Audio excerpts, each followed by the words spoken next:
Já que a Bíblia é o nosso guia, vamos ler a Bíblia. Jeremias, capítulo 15, o verso 18. Jeremias 15,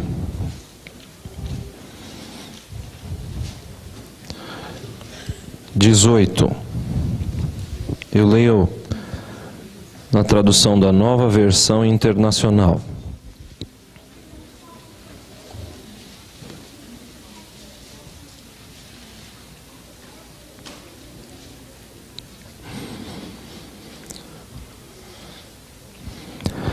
Porque é permanente a minha dor, e a minha ferida é grave e incurável, por que te tornaste para mim como um riacho seco, cujos mananciais falham? Esta é uma pergunta do profeta Jeremias a Deus. De novo, profeta dizendo para Deus: por que é permanente a minha dor e a minha ferida é grave e incurável? Por que te tornaste para mim como um riacho seco cujos mananciais falham? Já fez uma caminhada? Já procurou água e não achou? É isso que Jeremias está dizendo em relação a Deus. Por que quando eu vou ao riacho não há água ali para saciar a minha sede? Por que a minha ferida é incurável? Por quê? Jeremias é uma figura muito interessante. Jeremias foi chamado bem cedo para ser profeta. E quando ele se encontrou com Deus, a primeira coisa que ele fez, assim como Moisés, foi dizer: Senhor, eu não sirvo para isso. Não vai dar certo. Não sei falar, sou só uma criança. Salomão também disse isso, não é? Eu não quero. Eu não sei como lidar com isso. Eu não gostaria de ser profeta. Mas Deus insistiu com Jeremias. Jeremias era tímido e tinha uma autoestima pequena. Olhava no espelho e se perguntava: quem sou eu? Não sou ninguém. Uma das maiores lutas de Jeremias sempre foi: será que eu fiz a escolha certa? Depois ele aceitou o chamado de Deus, se tornou um profeta. E uma das maiores lutas dele era essa: será que eu fiz a coisa certa? Será que eu deveria ter aceito? Será que o plano de Deus para a minha vida é esse mesmo? Eu estou sonhando? Ou delirei? Talvez a experiência de Jeremias se confunda com a nossa história de vez em quando. Talvez você que está cansado e desanimado encontre nestas palavras, nesta situação que Jeremias vivia, uma força para aceitar melhor as coisas que não estão dando certo. Vamos dar uma olhadinha no texto que lemos. Um texto único do profeta sofredor, famoso por escrever um livro inteiro só de lamentações. Por que, diz ele, é permanente a minha dor e minha ferida é grave e incurável? Por que te tornaste para mim como um riacho seco cujos mananciais falham? Uma das frustrações de Jeremias era: não via o resultado dos seus esforços. Não sei qual é a sua profissão. De alguns aqui eu sei. Mas você já imaginou você lutando para se desenvolver naquilo que você escolheu para fazer e nada funciona? Constrói a casa e a casa cai. Faz a massagem no cara e o cara continua torto. Já pensou? Faz o programa de computador e não funciona? Ou não atende o que o cliente queria? Faz a consultoria, mas o sujeito não fica contente com aquilo que você disse para ele, que deveria dar certo. Jeremias era um profeta. E Deus disse a ele: Jeremias, você vai, a missão da sua vida é dizer ao povo de Israel que eles estão no caminho errado. E se eles não se desviarem do caminho errado, vão morrer. Vão sofrer muito nessa vida. E ainda vão perder a vida eterna. Vai lá e diga para o povo. Jeremias foi e disse, durante uma vida. E pouquíssima gente se voltou para Deus. Você não ficaria frustrado? Um profeta, com a palavra de Deus nos lábios, e não vê quase resultado dos seus esforços. Era essa uma das maiores crises na vida de Jeremias. Às vezes, ele se sentiu tão frustrado, em algumas situações, que como Jó, ele pediu para si a morte. Porque nasci, dizia Jeremias. Qual é a minha utilidade? Para que continuar vivo? Não está dando certo. Você já disse isso para si mesmo? Não conta para ninguém, mas eu já. Já perguntou para si mesmo assim, ó: se eu não consigo dar o conforto que sonhei dar para minha família, por que arranjei uma? Se não consigo fazer a minha esposa ou meu marido felizes, por que me casei? Se eu não consigo ser um bom oficial dessa igreja, por que fui escolhido? Se eu não consigo ser uma pessoa agradável, por que nasci e vim parar nesse ambiente? Se eu não consigo ser cristão de verdade, por que conheci essa igreja, essa doutrina? Já se perguntou algo nessa direção? Essa era a pergunta que envolvia a mente de Jeremias. Por que estou aqui se não está dando certo? Pode ser que você, como ele, tenha acumulado algumas frustrações na vida. E às vezes gato escaldado tem medo de água fria, não é esse o ditado? Talvez, por se frustrar, você e eu andemos por aí com medo de nos arriscar de novo. Medo de confiar em alguém e se decepcionar. Medo de amar e se machucar. Medo de estudar e não aprender. Medo de dar um estudo bíblico e a pessoa não decidir pelo batismo. Medo de conseguir aquele emprego e depois ser mandado embora. Medo de se batizar e não conseguir viver a doutrina da igreja. Às vezes a gente vive uma série de medos por causa das frustrações do passado. Isso engessa a nossa realidade. Impede o crescimento. Há na mitologia grega. E crianças, mitologia é história, bobagem, não existe. A maioria delas até acho que não prestam. Mas essa aqui eu achei muito curiosa. O mito, a história, diz que um tal de Damocles, olha que nome bonito para você pôr no seu filho, não é? Damocles, vem cá. Nossa, não vai arranjar casamento, coitado. Mas Damocles era súdito do rei Dionísio, diz a história, o mito. E esse rei, Dionísio, ele se vangloriava de ter poder absoluto. Era um grande monarca, mão de ferro. E todo dia, Damocles, que era o seu servo, pedia para Dionísio, para ele sentir o que é ter poder. Ele queria ser rei por um dia. Damocles perturbou tanto Dionísio, que um dia Dionísio disse: tá bom, eu vou fazer aqui um ambiente, você vai ter um dia de rei. Vou preparar para você uma festa, você vai vestir as vestes reais, vai sentar no meu trono, e você vai então fazer o que quiser nesse dia. Tome decisões, as decisões que você quiser. Você é o rei nesse dia. E Damocles ficou animado, ansioso, nem dormia, e quando chegou aquele dia, ele se assentou no trono com vestes reais, até que percebeu que acima da sua cabeça havia uma enorme de uma espada presa por apenas uma crina de cavalo, um fiozinho muito fino, aquele cabelo que o cavalo tem assim. Uma espada presa por um fiozinho. E Damocles ficou olhando aquilo, morrendo de medo, que em algum momento aquela espada se desprendesse e o matasse. Passou a festa inteira, o dia inteiro de rei, com medo que a espada o ferisse e o matasse. Foi o dia de rei mais azedo que aquele homem poderia ter na vida. Não aproveitou, não curtiu, não viveu, porque ficou com medo que a espada caísse sobre a sua cabeça. Alguns de nós agimos como Damocles. A gente vive uma vida inteira com medo de tragédias, com medo da espada cair sobre nós. Vivemos uma vida inteira pensando no que mais pode dar errado, nos sentindo ameaçados, com medo que as frustrações voltem a nos assombrar. Ninguém disse para Damocles que ele não podia tirar a espada de lá, ele podia, só que ele nunca fez. Decidiu viver azedo aquele dia, que devia ser o dia de rei, porque não tomou uma atitude que eu chamaria no nosso ambiente aqui de atitude de fé. Uma coisa pode tirar a espada do nosso pescoço: a fé. Não é possível que Deus tenha prazer na desgraça humana. Não é possível que a gente viva como se Ele não existisse. Não é possível que a gente tome o nome de cristão e ande por aí sempre com medo de que o pior vai acontecer. Mas você pode me perguntar, e antes que você faça isso eu vou entrar no assunto: e as feridas que já me magoaram?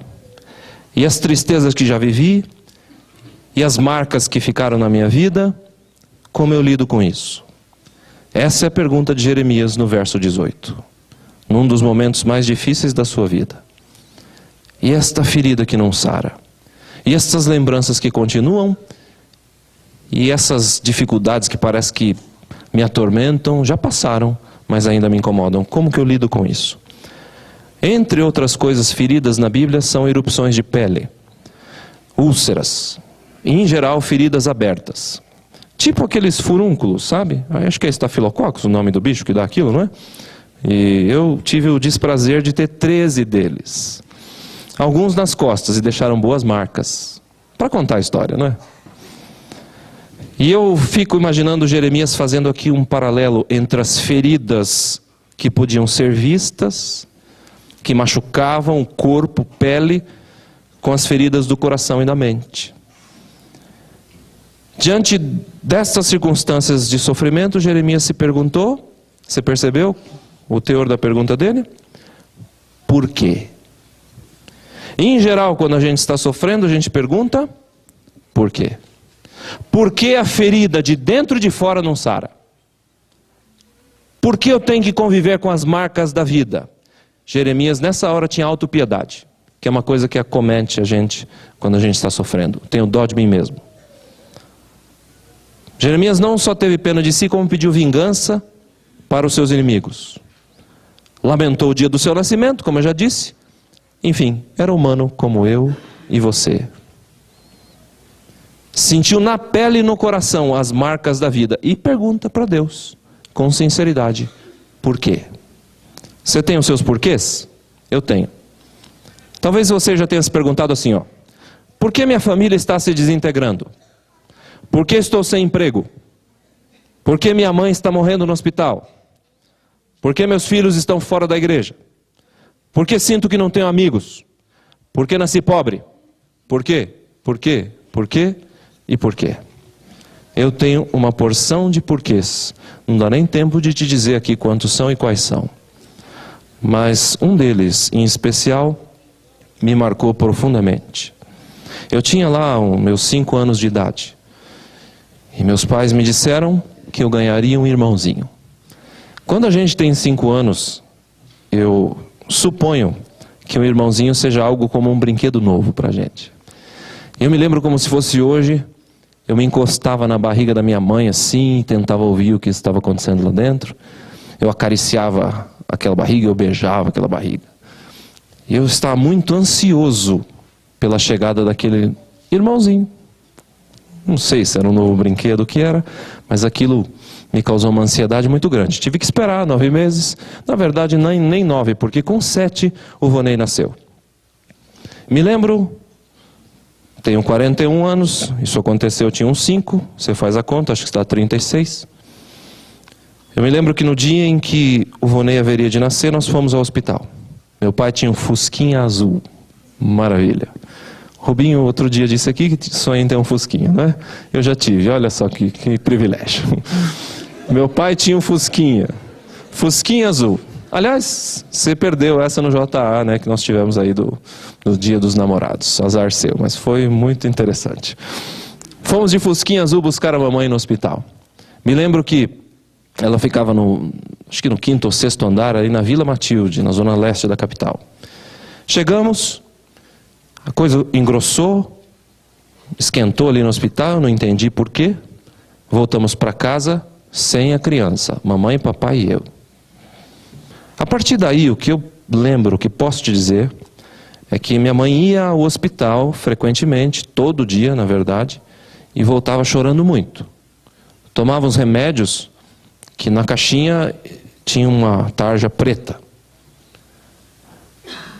E ninguém sabia o que estava acontecendo. Depois cresci e descobri que o caso foi o seguinte. Vonei nasceu perfeito. Mas prematuro, de 7 meses, foi colocado numa incubadora.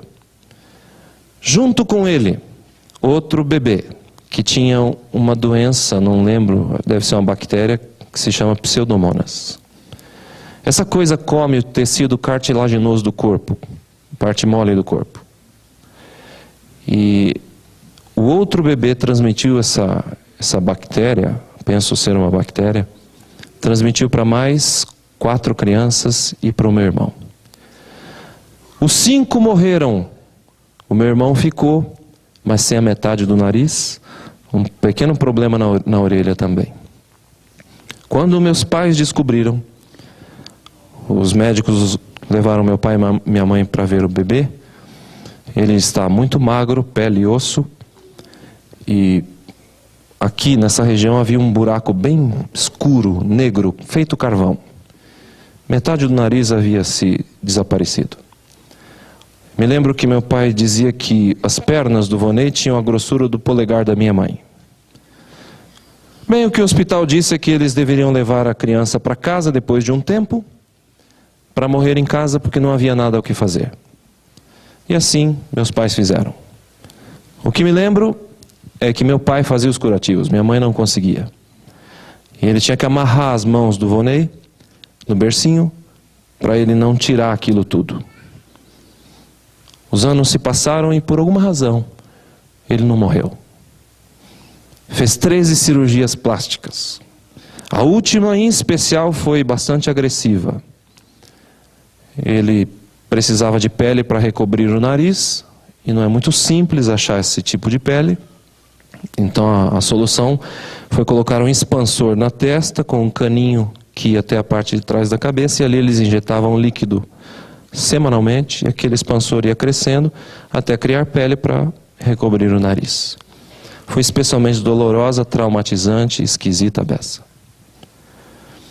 Enfim, esse menino foi crescendo e nesta última cirurgia ficaram definitivamente as marcas que você, se o encontrar, pode ver no seu rosto. Muitas vezes eu vi o meu pai orando à noite, pedindo para Deus tirar aquelas cicatrizes. E meu pai dizia: para o Senhor isso é tão pouco. Na minha impetuosidade de adolescente, eu ficava dizendo para Deus: por quê? Posso saber por que o Senhor não deixou isso acontecer com gente que tem dinheiro e pode operar com o Ivo Pitangui, lembra dele? Posso saber por que não podia ser com gente que pode resolver isso de uma maneira mais fácil e a gente fica dependendo do serviço público? Por quê? Eu perguntei muito por quê. Deus nunca tirou aquelas cicatrizes. Nem do rosto do meu irmão e nem de outros tantos que nós vimos no hospital onde ele se tratava. E eu nunca fiquei sabendo por quê. Eu só sei que as marcas estão lá. E se um dia você ouvir, saiba. Há marcas no rosto dele, dentro do coração e da mente dos meus pais e da minha mente e do meu coração também. Isso não sai. E eu não tenho as respostas. Nem para os seus porquês e nem para os meus. Essa que é a verdade. Eu não tenho um unguento aqui que pode sarar as tuas feridas, de repente. Não tenho um bálsamo para tirar a tua dor, nem a minha. Mas eu posso te contar a história de um homem que também ficou marcado. Um dia, o colocaram na cruz. Os seus pulsos e tornozelos foram perfurados. Sua testa marcada por espinhos. Morreu, ressuscitou e apareceu para os discípulos. Um deles duvidou, não estava lá na hora, Tomé. Disse: eu não vou acreditar, a não ser que eu veja o sinal das mãos, o sinal dos cravos nas mãos. Eu não vou acreditar, disse Tomé, a não ser que eu ponha o meu dedo no seu lado, onde a lança perfurou. João 20, 25. Eu não vou crer se eu não constatar. Pois bem, 8 dias depois, Jesus aparece novamente, dessa vez, Tomé estava lá. Jesus disse: Tomé, põe teu dedo e vê aqui as minhas mãos. Chega a mão e põe aqui no meu lado. Nessa ocasião, note, Jesus havia sido ressuscitado. Nós seremos semelhantes a Ele, diz a Bíblia. Quando nós experimentarmos a vida eterna, a ressurreição, nós seremos semelhantes a esse Cristo que é a primícia dos que dormiram. O primeiro que pode mostrar a nós aí a certeza da salvação. O Deus que morreu e ressuscitou, incorruptível. Mas o que me chamou a atenção é que este homem Deus chamado Jesus, depois da ressurreição e da transformação, ele continuou com as marcas. Isso me leva a crer que Jesus mantém essas marcas hoje ainda.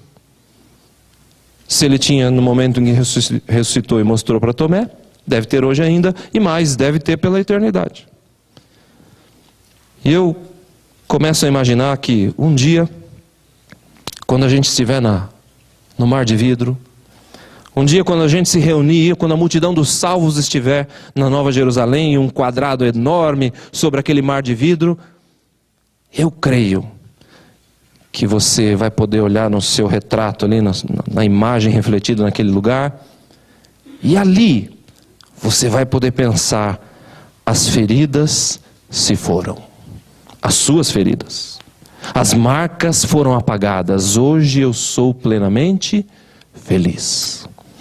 Naquele momento você vai poder fazer isso, mas eu acredito que quando você se encontrar com Jesus e for agradecer a Ele por essa oportunidade, talvez Ele te diga: filho, eu estou contente por você, mas nunca se esqueça que para curar as tuas feridas, para tirar a tua dor, eu fiquei marcado. Põe o teu dedo nas minhas mãos, põe a tua mão no meu lado, para te curar, eu fiquei marcado. Se você tem questionado a Deus, se você tem reclamado, se você tem se magoado com o silêncio de Deus, como fez Jeremias, eu faço um apelo a você. Leia aí Jeremias 15, o verso 19, o próximo verso, na sequência aí que lemos. Veja o que respondeu o Senhor. Jeremias 15, 19. Assim respondeu o Senhor: se você se arrepender, eu o restaurarei para que possa me servir. Se você disser palavras de valor e não indignas, será o meu porta-voz. Deixe esse povo voltar-se para você, mas não se volte para eles. Insiste mais um pouco, é o que Deus está dizendo. Se volte para mim, se arrependa de falar daquilo que você não entendeu. Me sirva. Você não vai entender tudo, mas se você quiser,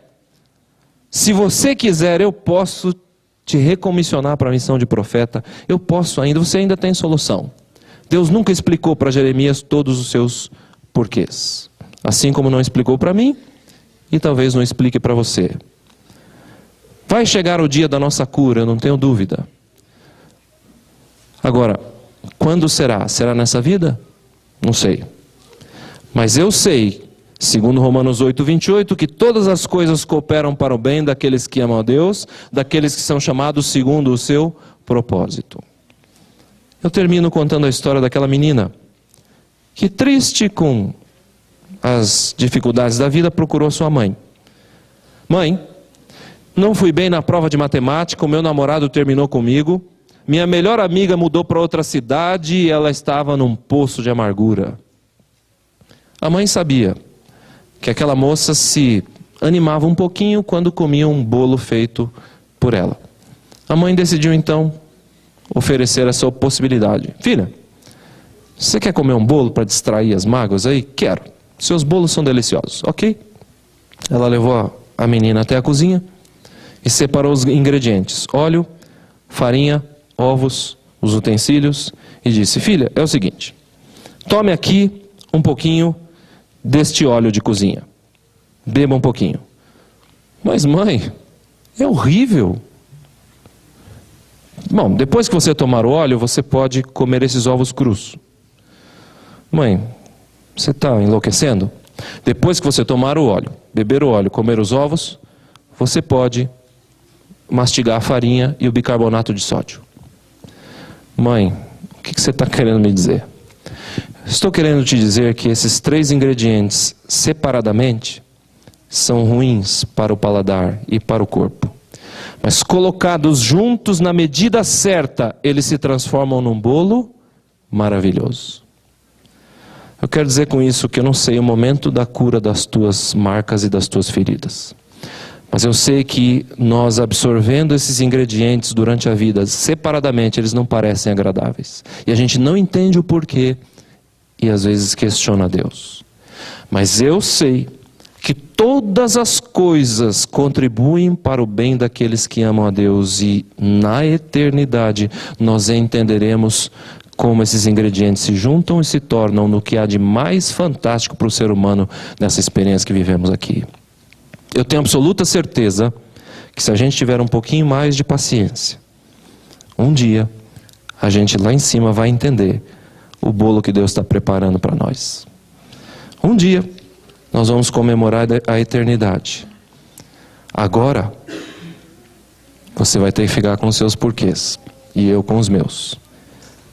Mas se a gente insistir um pouquinho, se a gente se converter como Deus pediu a Jeremias, se nós buscarmos ao Criador, um dia, tudo que foi injusto nessa vida será compensado na eternidade. Que Deus nos ajude. E lá a gente vai poder comemorar a salvação. Amém.